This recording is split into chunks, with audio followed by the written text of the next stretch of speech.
morning from TechCentral and welcome to our Living on the Edge webinar brought to you by SUSE. Thanks all for joining us today as we find out if edge computing is all hype or the key to a high-speed future. Good morning, Kerry, and to all of our attendees. Thanks for joining us today. As we've established, we're scattered around the globe. It's probably not as good as the coffee in the Saxon or a face-to-face with all of you, but thank you for joining us. And I'm so glad we are joined by Matthew and Christoph. Matthew is going to look after everything business orientated in today's discussion, and Christoph is going to dive into any of the technical questions that we have.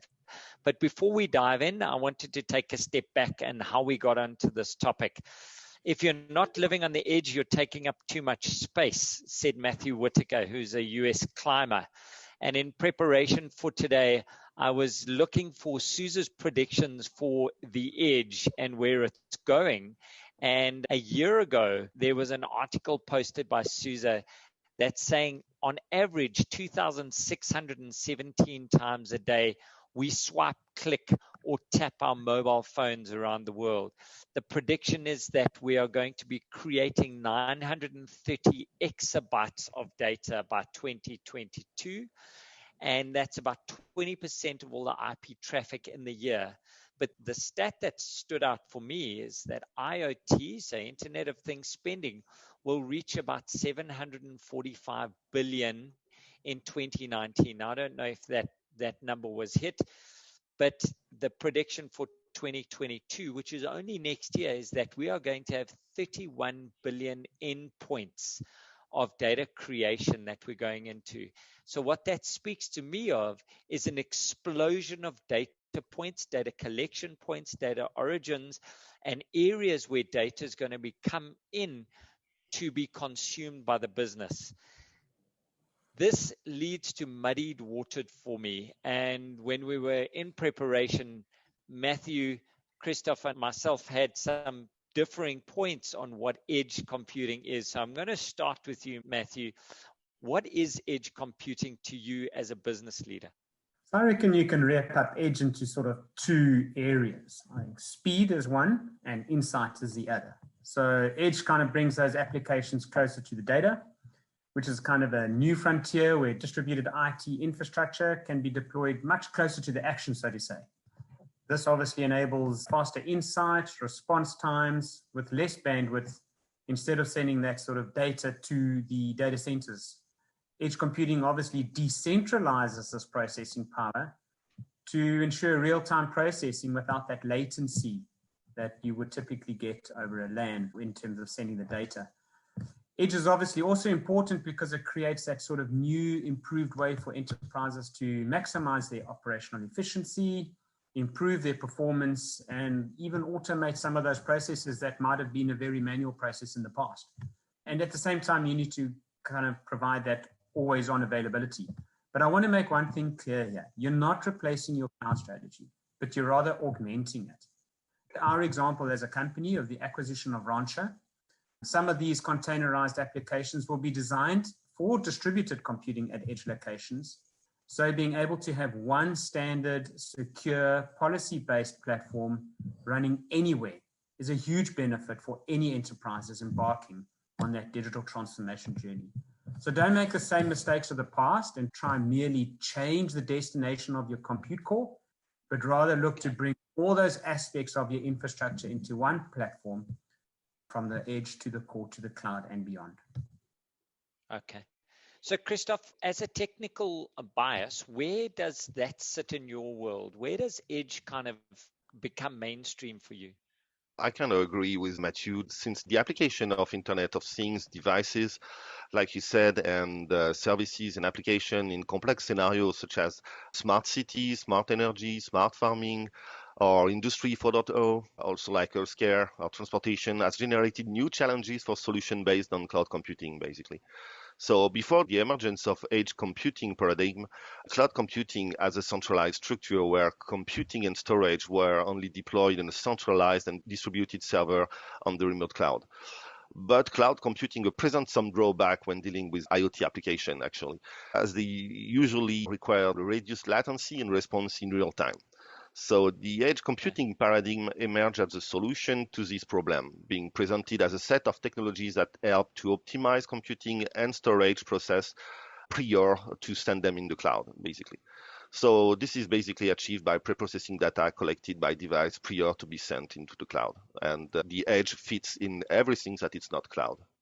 Okay, so I cry through a medical drama at least twice a week, which we watch as a family, and all the doctors are walking around with their iPads when they are doing their diagnoses. Now, I haven't been to a hospital, touch wood, in a while. Are you saying that the technology is there to make the hospital totally digital?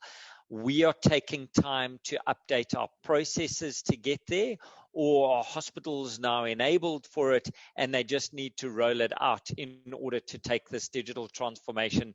It's no longer the cloud journey or the digital revolution, it's just operations as today. How close are we to getting it as normal run-of-the-mill business engaging with edge computing, Matthew?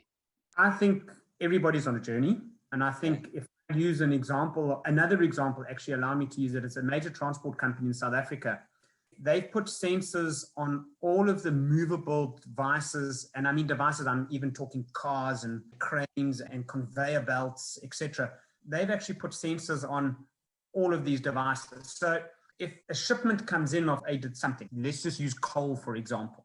If shipment comes in from coal, it comes in on a train from Ermelo, Witbank area, ships down on a train, gets loaded off onto a conveyor belt. That conveyor belt has all sensors on so that it can monitor the bearings of the sensors, wear and tear. It pushes the coal over the edge. It drops onto an automated truck. That truck obviously has sensors on the tires, sensors on the rims, sensors actually to monitor tire thickness, so that if that truck doesn't park directly underneath where that coal lands, for argument's sake, and lands a little bit more to the left, that back left tire is going to sort of be replaced. So it's all about preventative maintenance in this example.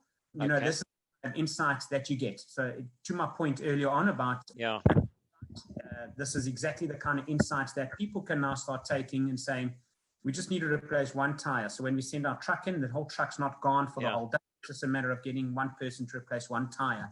One bearing's gone over here, or whatever the example that could be. But that's exactly it. It's the power of the insights that provides to you and that gives you as an organization, which obviously can lower the cost of running your business. So that predictive maintenance and that preventative maintenance in real world operations, we're seeing that today. And you know what was going through my head there when you're talking around the tire, at 1,200,000 Rand a tire or 100,000 euros a tire, that's a big impact it can have on your cash flow. It can have on where you're spending your money and where your materials are or your operational equipment. I really like that. Are managers keeping up with the deluge of information that's coming in? Have we given our management teams sufficient insight into how to change the way they react to these sensors and these alerts that they're getting, or are we lagging as humans? I think the preparation is happening, and I see it in more and more conversations I'm having with clients. They definitely, and absolutely, I think managers are preparing for it if they aren't already prepared for it. What I've just given you is a company-wide experience, but if you actually look at a home experience that we're intricately involved in day to day, look at the new cars that are coming out. They're giving you tire data sensor just as a very rudimentary example. So these things are coming. When it becomes very user accepted, it becomes more business accepted. And I think that's exactly the same case that will happen in this. So yes, I think the managers are getting the right insights. There are more and more applications out there that are providing and giving these kind of graphical interface and data insights for these people. So yes, I do believe that people are there. And if they aren't, awesome. They're going to be there very soon and should be. That's awesome. Christoph, with all of these changes that are coming and the new sensors that are being deployed and operationalized, the data that's coming back, has our development cycle changed in the past couple of years? And are we embracing new methodologies to enable edge as part of the development cycle? Yes, good one. So could our customer be a new player in this market and be cloud native and edge compliant by design? I mean, scalability and latency aware. or an existing one that has to deal with legacy technology. In any case, what we observe is the project methodology is still leveraging the trend of the last year, driven by the time to release from waterfall to agile, basically. Okay, so we're seeing more and more agile coming out, but there's still a space for the waterfall to go. Are you seeing it, Matthew, in a South African context? Are we taking more agile as a matter of course, or are people just using a blend, a mash? Yeah, well, at this moment, it's definitely a blend and a mash, as you say. Okay. Yeah, definitely. I think the agile approach is certainly there, but one thing we cannot forget is the people factor in this whole process. You know, there are tools out there that will provide you your agile development framework, but you certainly can't forget the people approach to that as well. So, yeah. Okay, cool. So as it becomes more mainstream that we're just accepting that we're developing these things, we are just building it into the process and just carrying on with it, maybe getting a little bit faster because we're using agile, but it's no longer this holy grail of a select team of covert agents that's rolling out edge technologies. We're expecting it to be rolled out. I like that. Now we can release early, we can release often, we can make the mistakes, we can get it back. How are we ensuring that we're getting quality code out there whilst trying to embrace edge technology? So as the first independent open source software company, we bring enterprise lifecycle and quality insurance on top of open source project. So we also enrich our deliverables by adding quality and security certification. I mean, compliancy in regards of government standards and these kind of things. Life cycle, long-term life cycle, many years, 10, 15 could be discussed. Then how our customers are going to leverage this and success with. So this is going to be driven by the criticality of the workload that the device is carrying. And our engineering and professional services would help them achieve their objective. Could be commercial on the shelf or tailor-made Linux. It makes sense. So, yes, definitely. I don't know if you want to add anything to that, Matthew, or can I summarize what I heard from Christophe? So what you're saying is that the fact that we can release quickly because of containerization, reusability, all of these enhancements doesn't take away from the fact that our management needs to be in place to ensure that we're testing correctly. Whilst we've got all the tools and all the enablement, we still need the people to be doing their jobs, and that hasn't changed. Yes, exactly. Yeah, you need to still operate, and you will have some predictability of maintenance with the MLOps. You will take benefits from this, but in terms of quality, and when I hear about quality, I'm thinking about highly critical workloads like car driving peoples and stuff. Here, you are obliged to prove the quality in terms of ISO, in terms of compliancy with the Department of Defense, American, for example, could be for many different kind of usage. We have to comply with standards. That's the first step of quality of code. What we deliver to the customer is high quality enterprise grade code. Then what they do is either we help them achieving this with a co-engineering or professional services, or they do it on their own. They can be sure that they start with high quality code, basically, common code based on all their applications that they can do. Excellent. I've got a question from Hemu, which he's saying, in which industries is there a higher take-up and processing of edge computing and IoT? I'd like, Matthew, you to answer it from your SADC side, and then Christophe, if you could answer it from a Europe side, because I think the markets are pretty different and there may be differences. Definitely in SADC, we see more manufacturing. We see a lot in retail. And I would also add into that banking, financial services. Those are typically the three biggest areas because they have the most to lose if they don't make this journey change. So where in financial services, Matthew? Sorry, financial services is quite big. Yeah. So if you look at, as an example, mobility okay. in a banking environment. I mean, retail environment could be, the financial could be also taken into that sort of financial aspect of retail. Awesome. Christophe, in Europe? Yeah, that's Matthew answer is interesting. In Europe, what I see, it's more ground transportation. From every kind of ground transportation, could be train, cars. till even aerospace. Yeah. This is the main one currently, but it doesn't mean that we not focusing on healthcare and industrial 4.0, smart city and smart energy also. But yeah, big focus on the car manufacturer. What is Industry 4.0 for you, Christophe? You just threw that out there. I'd just like to understand it. That's for me, that's the software-defined industry somehow, that the common pieces of technologies that will be found in different verticals that industrial brings. It could be the transportation, healthcare, all of this, all that belongs to the industry. So when we get to a smart municipality type of idea in South Africa, we have municipalities that look after suburbs or sections of the city and are managed from energy, refuse, water, that sort of stuff. We're talking around those verticals that are enabled for end-to-end IoT. Yeah. So we without a shadow of a doubt. Is it? Yeah. And do you think, Matthew, getting on to smart cities, do you think we are seeing any take-up of any municipalities that you've seen? Do you think that South African cities are ready for this on a mega scale, or are we still points of excellence within there? Yeah, difficult question, because it obviously alludes to some of the challenges that we have in our municipalities. But I think any clever municipality would certainly start looking at this, especially around waterworks. I mean, knowing where things are broken, knowing where there's leakage, knowing where there's quality issues, all of those kind of aspects are key to delivering an effective service to a citizen. In terms of the smarter cities, yes, absolutely. I think that's a quick start. If we look at, I think it was the city of Cape Town would lead that in terms of the journey that they've had around linking emergency medical services to the fire aspect, to the traffic, to be able to get that all together.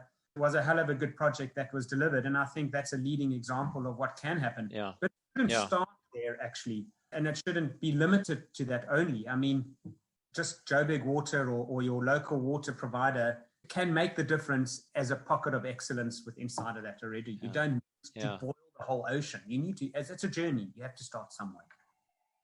If there are any salespeople on the call today and you've had a look at News 24, maybe water in Cape Town needs a call.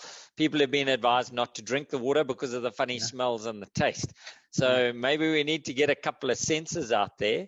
We've just had in the chat, what is the definition of smart city from an IoT perspective?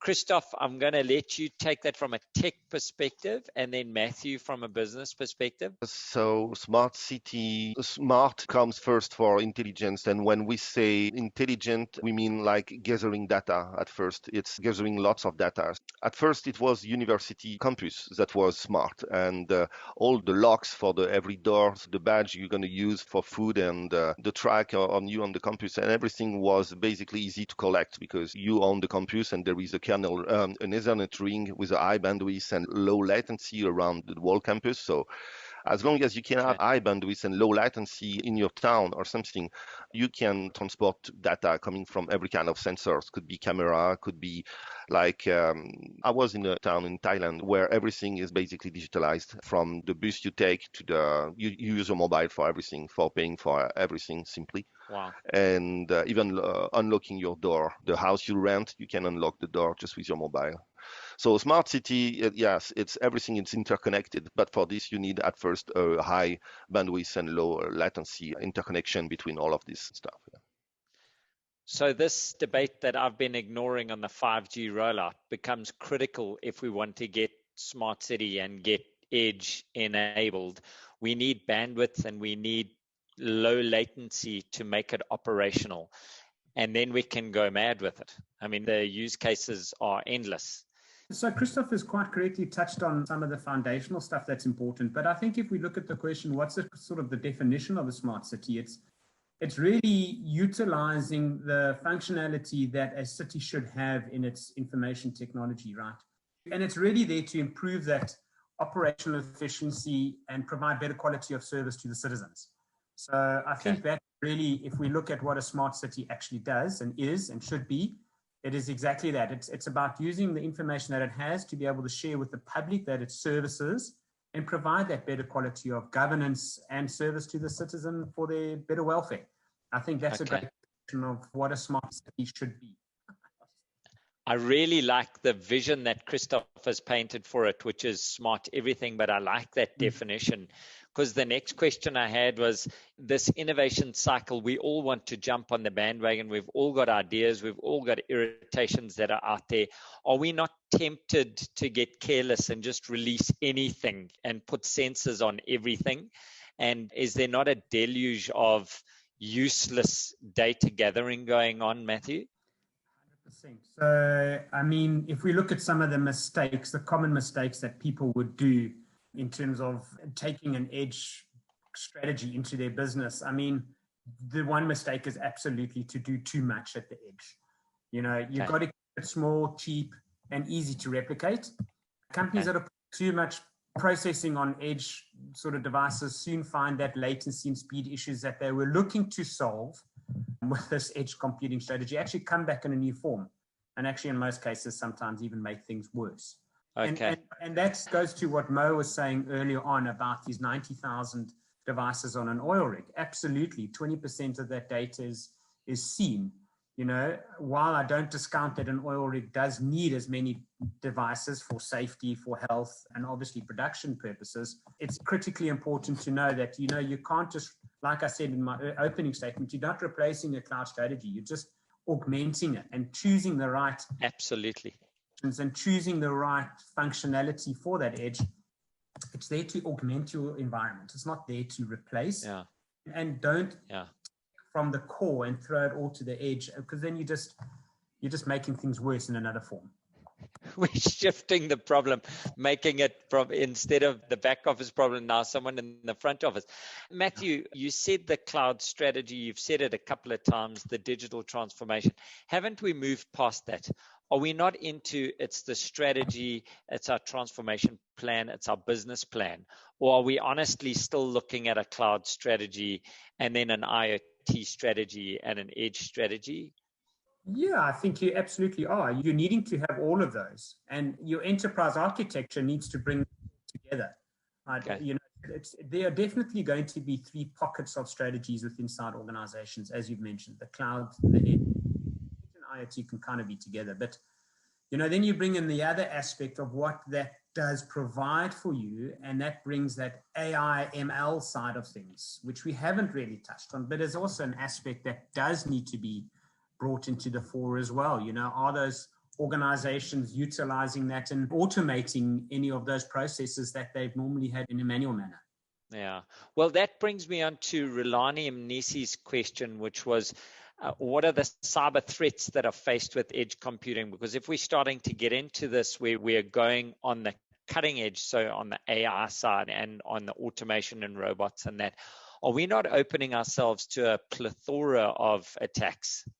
I would think so, but again, security needs to be a major part of that as well. And I mean, as a second mistake that people are doing is they're neglecting that security at the edge. You know, typically it becomes an afterthought, you know, and they're not managing that. Those consequences actually get worse by neglecting. So, Christoph, when we are deploying IoT as a solution, are you seeing your customers putting security at the forefront of this, or is it, as Matthew says, quite often an afterthought? And what are some of the new threats that we're facing from edge computing? The more you interact with humans, the more you have to prove to authorities how secure and safe your systems are. And both aspects are different. Security, it's about protecting the data, when safety, it's about protecting the lives. So to answer the question, there is an interesting example in Tesla a few months ago who voluntarily recalled more than 130,000 of cars due to safety issue.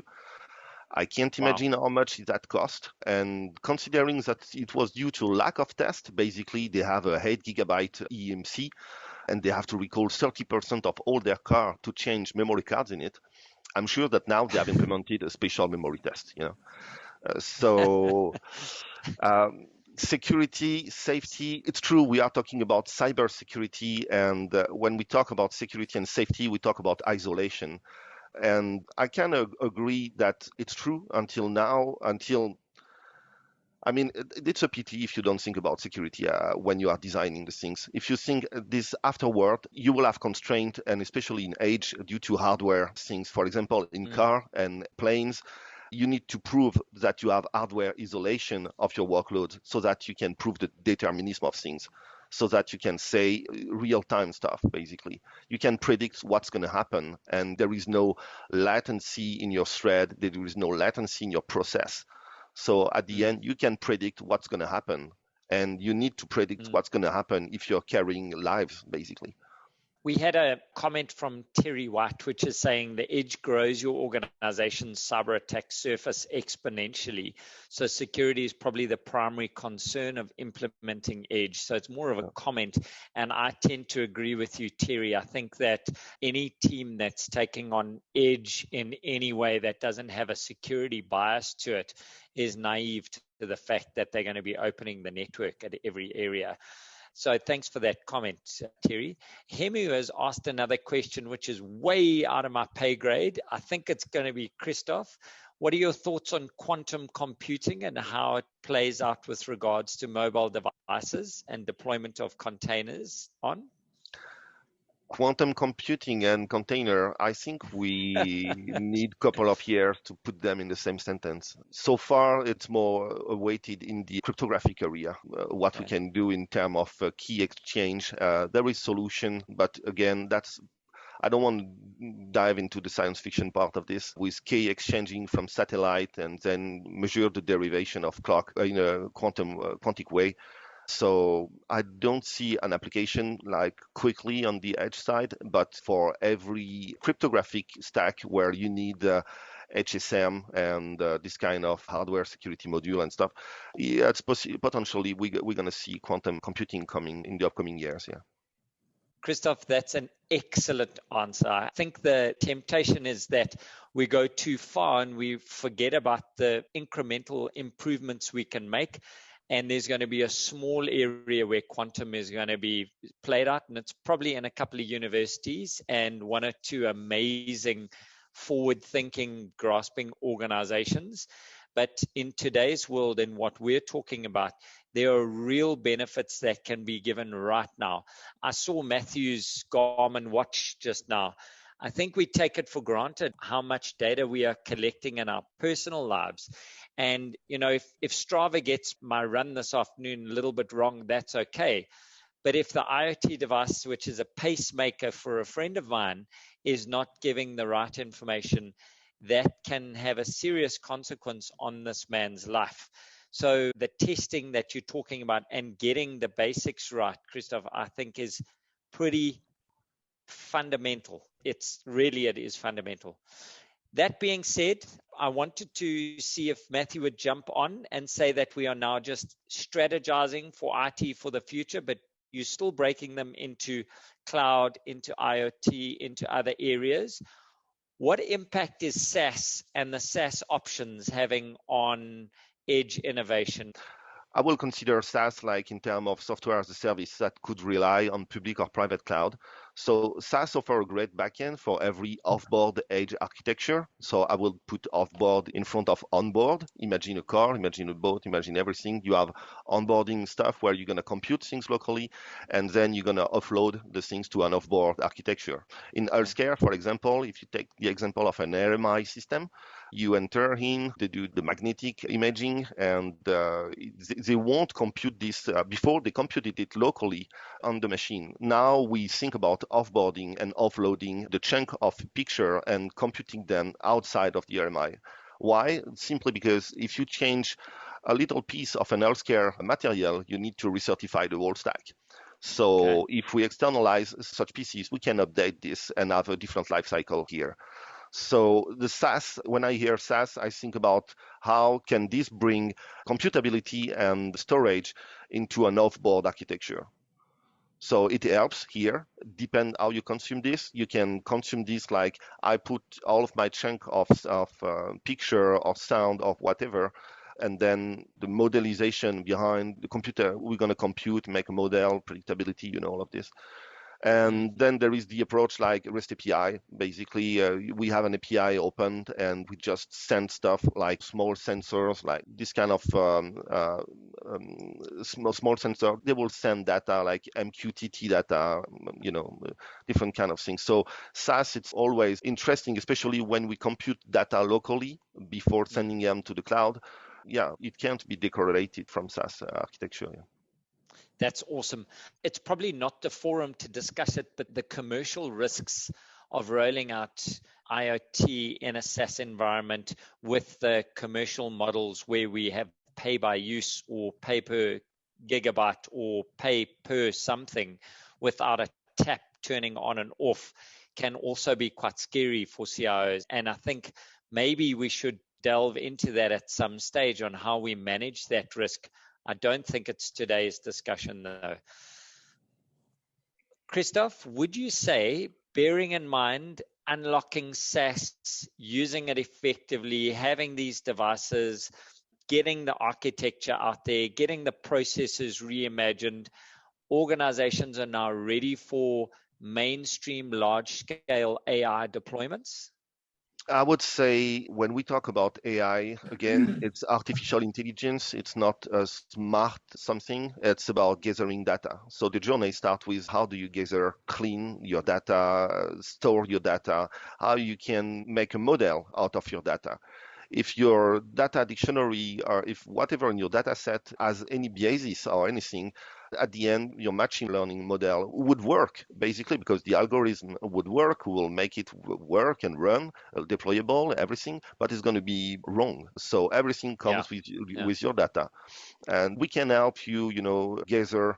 You have this AWS Greengrass story where they put FreeRTOS on the microcontroller. They gather all the data. Then we transport the data at SUSE. We're going to be the piece of infrastructure hosting, I don't know, Confluent, Kafka, could be also Redis or whatever. We make the data transportation. And until the data lake, basically, we will compute the data locally. We'll start to anonymize some of them and then check for biases and stuff like that. But then we're going to infer stuff on top of this data. We're going to consume this data into some neural network model existing and then give us the algorithm out of this. So all the company caring about their data are enabled to go on the AI side, I think. Matthew? There was a very interesting report that came out a little while ago, but it said around about 3/4 of companies, let's call it 75% or so, they all viewed AI as critically important, but actually only like 1/3 of them were ready to basically address that requirement. But automation was what came out key. A lot of these companies believe that automation will definitely have a major impact on the jobs over the next couple of years. But I think what's important to know as well is that AI is actually not a solution in itself. You can't just switch on AI and kind of get it to work. Using AI gets businesses involved in actually cleaning up that data and then creating those algorithms that will actually make those business processes better for the organization. The hardest thing for me is for people to admit that their data is actually not as amazing as they think it is. We had a session a couple of weeks ago and we were saying, when do you see that you're going to have a tough project? And when you walk in the door and people don't acknowledge the problem that they have with their data, and our data is fine. If anyone's data is fine, then they've probably got an app like Terry's saying, which is clean their data. But I think that data is the root, it's the building block. That was my next question, which you've just stolen. What do we need to check before deploying AI? Matthew, have you seen any big mistakes in our region with regards to deploying solutions with IoT and AI as the end vision, as the end enablers that we want to get to? I think lack of a good architectural approach and old-fashioned pragmatism, big problems. We see a lot of delayed projects exactly for the basis that we've just spoken about. The data sort of hasn't been ready and people have not been ready. So while the goal and the idea is to reach a certain utopia, it's definitely not as easy as people believe it to be. And that's why you have to get the experts involved. Get a good company that can walk that journey with you.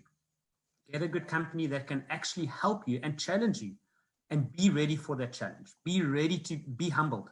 That's the main important thing as well. Be humbled because you're getting these people in to provide a service to you. Listen to what those answers are. Yeah, it's like going to the doctor, being diagnosed, and then ignoring them. Not that, Christoph, you would do Exactly. that, because the French are much more sensible. Have you seen any big mistakes with companies deploying an edge solution? So I will not comment on the dataset quality, but yeah, I will focus also on the architecture, which for me, there is a huge amount of infrastructure and tooling that an AI developer or edge developer needs to deal with. It's very rich and complex environment and development stack. So since all of this technology are cloud native and rely heavily on container and container orchestration, the common mistake is the non-evolutivity of the platform. The AI developers who are not aware, if they are not aware of the standard in cloud native infrastructure, then upgrade and update will be heavily compromised. Simply because there is a lots of libraries, there is a lots of Python configuration, Python's module, and the container version. If you do it in your garage and on your laptop, it's going to work on day one. But then if you have to update anything or change some pieces for security reason or scalability reason, it's going to break. That's why we have an initiative at SUSE and Rancher. It's called the project K3 AI.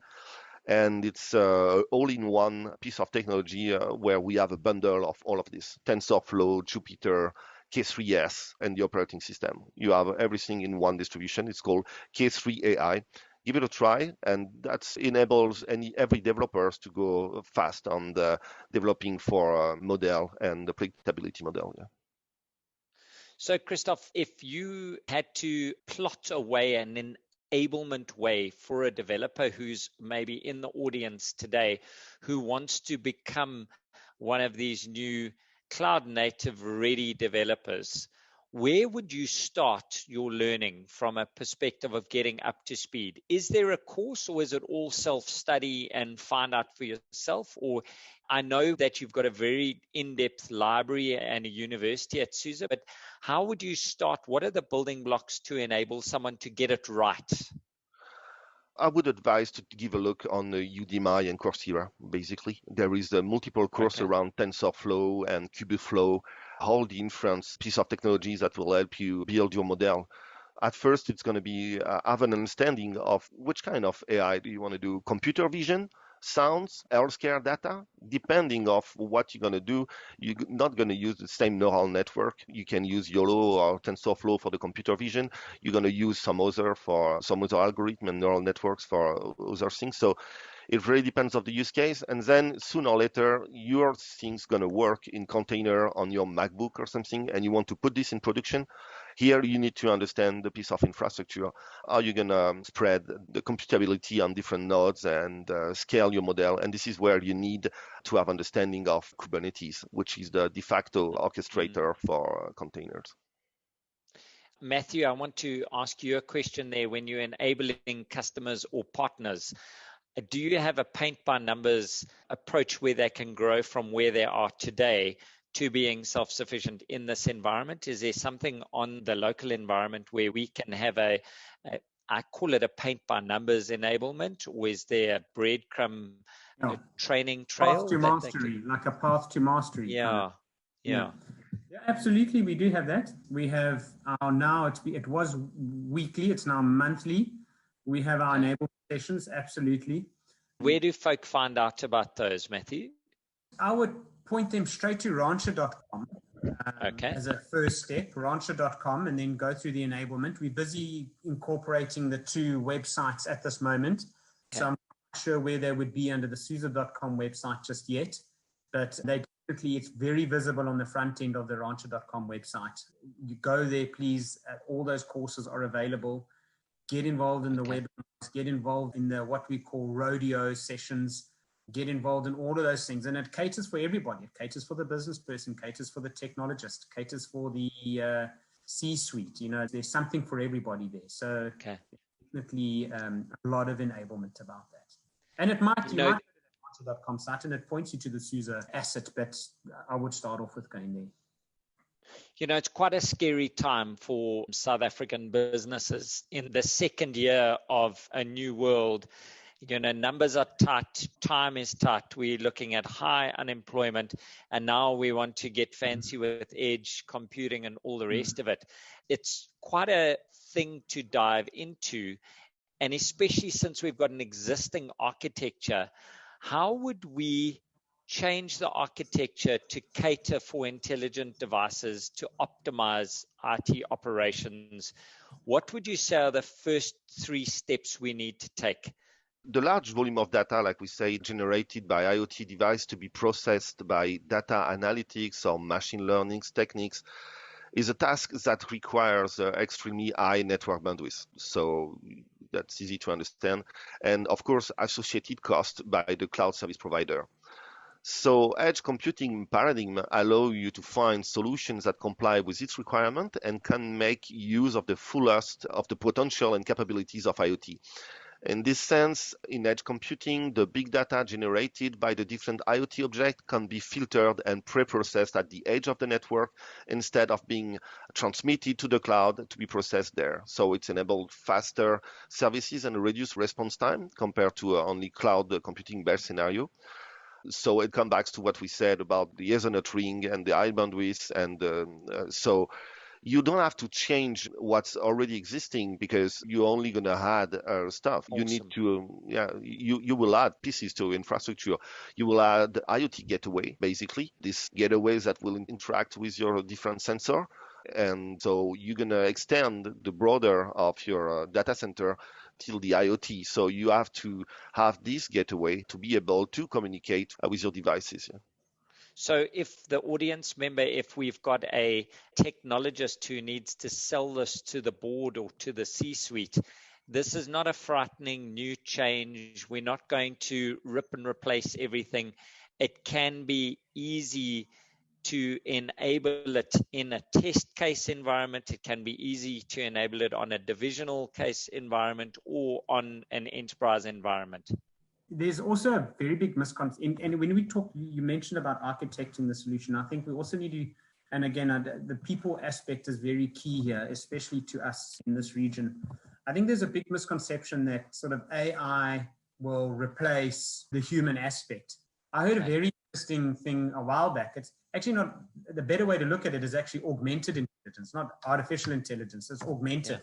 You certainly still need that human skills. I think it's just those human skills are going to be cultivated into other areas, So I think if you look at a bank teller, for argument's sake, a bank teller was always a transactional person. And typically that person could be seen as under threat, because that could be replaced by digital, mobile, or just, complete artificial environment.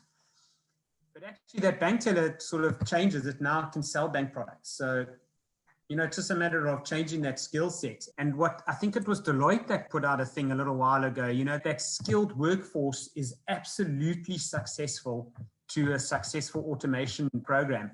And, those high-tech industries need to focus on recruiting that sort of next generation skilled workforce. So I think jobs might change slightly, but people are certainly, in terms of the architecturing, there's still a massive component of workforce still needed. Excellent. I really like that answer. Hemu has asked again, can you, Matthew, provide a use case that was implemented in South Africa with regards to harnessing edge devices? No company names need to be used if it wasn't successful. If it was successful, sell away, man, sell away. Tell us who it was. I can't mention names, but I can certainly, that example that I used in my opening statement about a transport and clearing company, absolutely. That was a huge successful project, Hemu. And you could probably hazard a guess as who it would be, but I can't mention it. But, that sort of getting goods out of the central underground, getting it and moving it offshore, that whole process was very successful IoT/edge project. So we've got one more question, which is, how would small to medium businesses adapt to the changing environment of IoT, AI, edge computing? I feel they're at a risk of being left behind. are these out of the reach, the solutions that we're talking about, edge computing, out of the reach of small to medium businesses?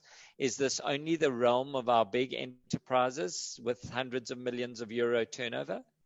So I don't think it's out of the realm. I really don't. I think it depends on your business model. If your business model does not require edge, then don't panic about it. But if your business model has a competitor that might be utilizing that because it's a bigger organization, then you need to maybe that's a business discussion you need to have. But it's not necessarily a technical discussion. But I don't think it's out of the realm of anybody. I think sensors are extremely cost effective. Edge devices are extremely cost effective. Gateways are extremely cost effective. Now, they're only going to get more cost effective as we move along. So it's a very difficult question to answer if we don't understand that customers. So it's context sensitive. Person's business, yeah. But I don't. It's context sensitive. I would blanket and say it's probably not. What are you most excited about that's being released by your organization in the next 6 months? What's your focus for the next quarter? And for any of our attendees who are thinking about getting into edge computing, what is your one piece of advice for them before embarking on a project of this nature?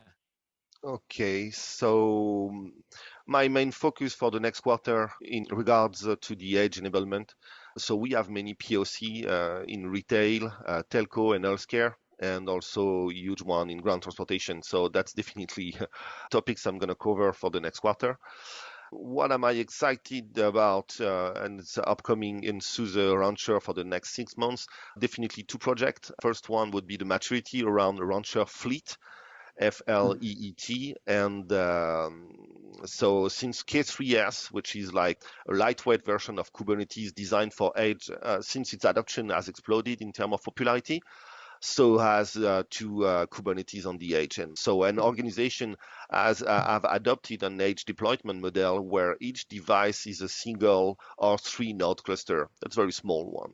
So the point is that we are dealing with lots of small cluster, not a single large cluster with many nodes. Pretty much anywhere people are running Linux today, and they are looking to use Kubernetes to manage the workload. So while most K3S edge deployment are at least 10,000 nodes, some will soon get 2 million. And so the most important takeaway is that Fleet will help you scale requirements, basically. The second project to excite me, it's the SLE Micro, which stands for SUSE Linux Enterprise Micro. Okay. It's a micro OS for edge. Yes.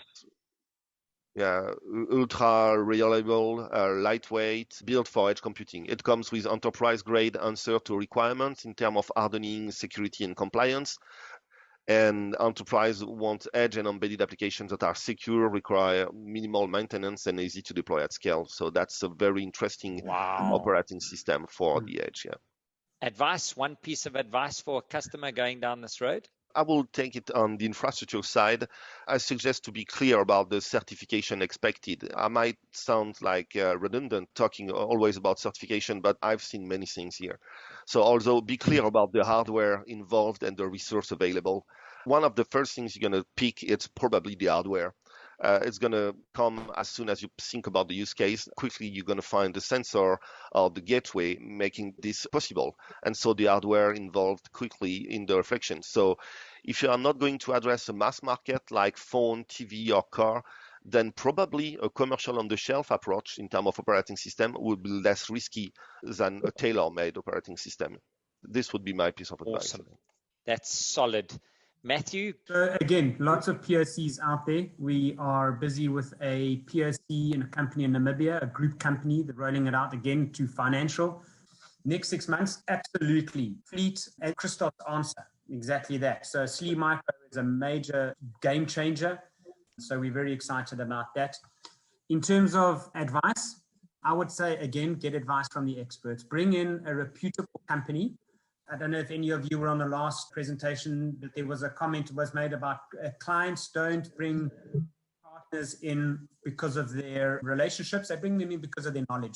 So get those people in. You're not alone. This is exactly a journey. And then visit the rancher.com and visit the SUSE.com website. We have an edge solution site specifically baked for customers looking at their technologies and what they're wanting to do. So we have a lot of great information there as well. And reach out and get us involved. Guys, next time I have you on the panel, we are starting with those 3 questions because there's so much that just got unpacked in the last 2 minutes. I would love to have visited that more. Good luck with your POCs. Good luck with the next quarter. From myself, Daniel Roberts, I'd like to thank Matthew and Christoph for going off-piste, on-piste, and juggling around the questions, for TechCentral and SUSE for allowing me to host.